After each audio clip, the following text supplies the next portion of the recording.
Aujourd'hui, le vrai sujet, c'est le sujet du développement de l'Afrique, mais d'un développement en termes d'infrastructures énergétiques, d'infrastructures ferroviaires, routières, et donc de développement d'une Afrique qu'on doit désenclaver et nourrir. Et il faut rouvrir ce vieux rêve, justement, d'Alger au Cap, et d'avoir justement ces grands axes qui permettront à l'Afrique de respirer et de se structurer, permettre un développement endogène de l'Afrique avec un modèle écologique et numérique. Et l'Afrique est en train, elle est en train de toute façon de passer des étapes. On le voit sur le numérique. Il faut aussi l'aider à le faire sur le plan environnemental et en s'appuyant sur des partenaires qui ne sont pas classiquement les nôtres. Il ne faut pas s'appuyer sur des grands groupes de gestion de matières premières ou d'infrastructures très proches des États avec, on le sait bien, des éléments de non-transparence, voire de corruption avérés.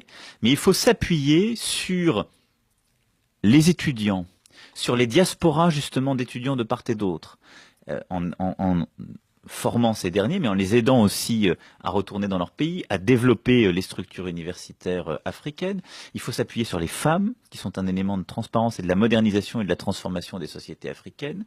Il faut s'appuyer sur l'entrepreneuriat, dans tous les secteurs, mais en particulier dans le numérique. Et vous avez une vitalité économique et sociale africaine qui est là, qui ne demande qu'une chose, c'est l'aggiornamento de notre mode d'action.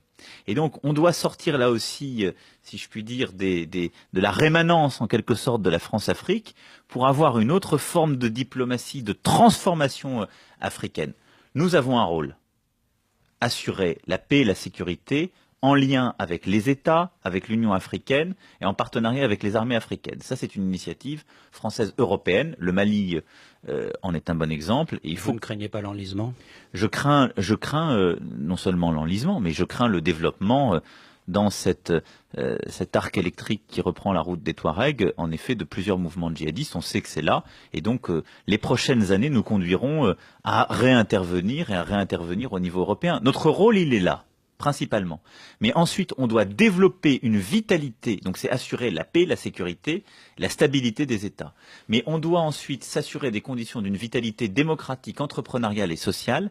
Et ça passe par un aggiornamento complet de notre politique africaine. C'est ça que j'ai appelé les routes de la liberté et de la responsabilité. Et donc, je veux plus que le chemin de l'Afrique vers l'Europe soit un chemin de nécessité, où des gens fuient, ou des famines, ou des troubles climatiques, ou des troubles politiques, ou économiques pour essayer de survivre. Je veux que ce soit un chemin choisi, mais ce qui suppose le développement africain. Alors dans ce cadre-là, je veux que nous ayons une stratégie française et européenne, ambitieuse en termes d'aide publique au développement, responsable et évaluée, beaucoup plus qu'on ne le fait aujourd'hui, en termes de résultats et de traçabilité des fonds, et avec un dialogue exigeant avec les responsables africains.